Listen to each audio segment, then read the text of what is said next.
Kaixo egunon ikasleo, gaur ikusiko ditugu funtzio esponentzialak eta funtzio logaritmikoak. Funtzio esponentzialak daukate horrelako adierazpen bat. F isa berdin a berrisa, bai? A izan behar da zenbaki erreal bat 0 baina handiagoa dena eta baten desberdina, bai?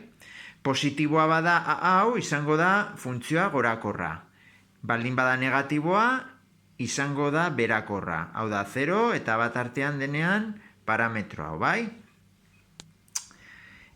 Hemen dauzkagu bi adibide. Kasu honetan, funtzio esponentzialak, hemen daukagu, adibidez bat, f isa berdin bi ber isa, hau da, isa izkia beti dago berretzailean, bai? Eta hemen ikusten dugunez, zenbaki hau da bat baino handiagoa, bai? Eta positiboa. Orduan, baldin bada bat baino handiagoa eta positiboa, orduan izango da kurba bat goraka dijoana, bai? Hau da, gorakorra izango da zenbaki hau da bat baino handiagoa, bai? Orduan, ordezkatuko ditugu isaren balioak, bai, nahi ditugunak hemen, adibidez 0 denean, bi ber 0 da bat, bai? Bat ordezkatuz isa izkian bi ber bat da bi, eta bi ordezkatzen badugu hemen, bi ber bi da lau, bai? Negatiboak ordezkatzen baditugu, bi ber minus bat, izango da zenbaki bat baino txikiagoa, hau da 0,5, negatiboak direlako isaren balioak, bi ber minus bi, 0,25 adibidez, bai?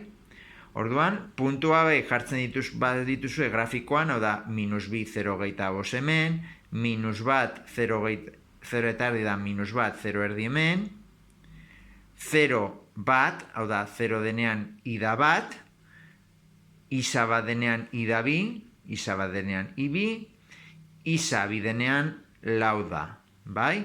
Ikusten dezutenez, kurba hau, juten da gero eta inklinatuagoa, bai?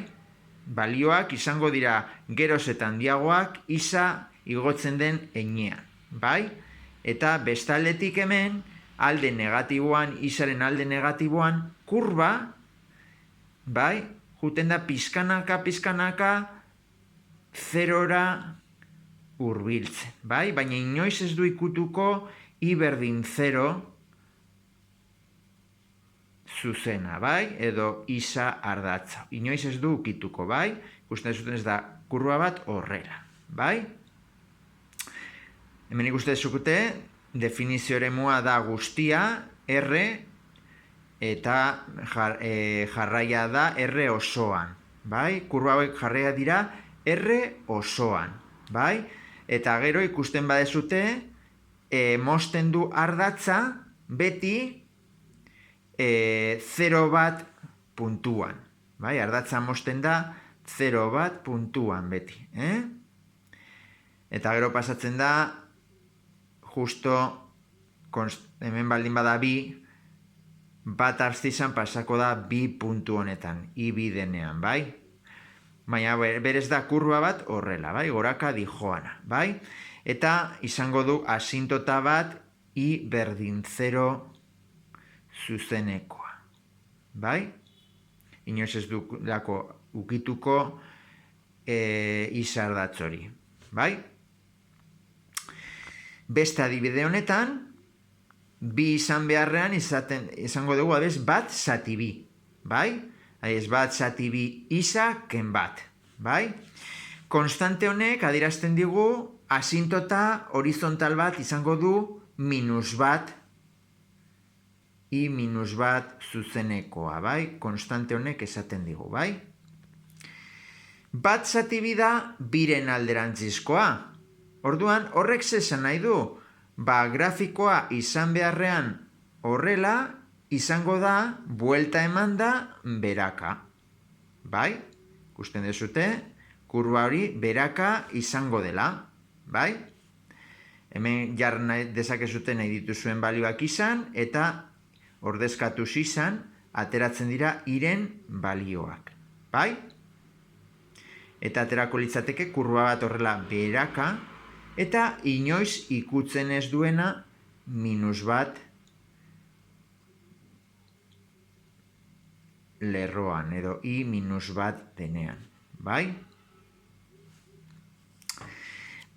Hauek dira funtzio esponentzialak. Dauzkagu ere bai, funtzio logaritmikoak.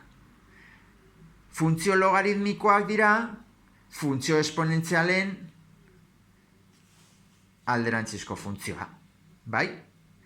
Izango dira kurba batzuk horrela, betik hasten direna goraka, edo goitikan beraka, bai? Kasu honetan, funtzioa izan behar da f isa berdin log a isa, eta a oinarri hau izan behar du positiboa eta baten desberdina, bai? Hau positiboa balda, izango da gorakorra, eta oinarri hau baldin bada 0 eta bat artean, izango da berakorra, bai? Adibidez, baldin badaukagu f isa berdin log bi isa, lehenengo gauza egin behar dana beti funtzio hauetan da definizio eremua edo domeinua aurkitu. Horretarako, nun ematen du errorea logaritmoa funtzioak? Ba, ematen du errorea isa, hemengo argumentua, hemen dagoen argumentua, denean 0 edo txikiagoa, bai? Orduan beti egin behar da, hau handiago 0 ikusteko nun daukagun definizio eremua. Hemen, ordezkatzen bada bat balioa, bi balioa, hiru, lau, ez du errorerik emango. Bakarrik errorea emango du hau denean 0 edo zenbaki negatiboa. Zeta horretan logaritmoak ez da existitzen. Argumentu hau negatiboa denean. Beraz, egiten badugu inekuazio hau isa handiago 0, bai? Orduan horrek esan nahi du definizio eremua, funtzio hau definituta egongo da 0tik infinitura. Parentesia jarri behar dugu hemen, zen eta 0a ez du balio. Hau da, logaritmo 0 errorea ematen du. Bai? Ordezkatzen badezut hemen bat, bai? Bi ber 0 da bat. Orduan, bi ber hori da emaitza irena, bai? Bi ordezkatzen badugu hemen, bi ber zerbait izan behar du bi. Hau da, bi ber bat. Orduan, i da bat, bai? Kalkulagaiarekin egin daiteke, 3 ordezkatuz, emango du 1,48, eta 4 ordezkatuz, emango du 2. Hemen ordezkatzen baituzue balioak, isa bat denean, i0. Bai? Isa bat denean, i0. Isa bidenean, i da bat. Isa bidenean da bat. Bai? 3 denean, 1,48, eta 4 denean da 2. Ikusten dezutenez, kurbak egiten du goraka, bai? Eta jungo da infinitura, baina pizkanaka, bai? Ulertzen da? Eta, beraz, asintota bat izango behar dugu, justo isa berdin 0 denean, bai? Justo domeinuaren eskerran hemen egongo da funtzio hau inoik ez du ikutuko ardatza. Bai? Beste adibide bat hemen daukagu, adibidez, logaritmo erdia isa ken bat. Bai? Nola erdia da bi zenbaki honen alderantzizkoa kurba, horrela izan beharran gora da horrela beraka. Bai? Beraz, egin behar duguna lehenengo gauza definizio eremua zehaztu, hau da, beti argumentu hau jarri behar dugu handiago 0, inekuazio hau ebatzi, orduan da isa handiago bat. Horrek esan nahi du, definizio eremua izango da, batetik aurrera, bat ez da sartzen, batetik infinitura. Hau da, logaritmo honetan sartzen badezute isaren izkian bat baino handiagoko balioak, ba beti emango du zenbaki bat. Bat baino txikioagoa sartzen badezute, adibidez 0, hemen ez dago definizio eremuan, beraz 0 ken bat da minus bat, logaritmo negatibo ez da existitzen. Beraz, ikusten dezutenez, asintota zenbaki honek esaten digu nun dagoen asintota, isa batean, bai? Hortik aurrera, marrastu behar dugu. Ordezkatzen badizutuzue isaren balioak hemen, bai?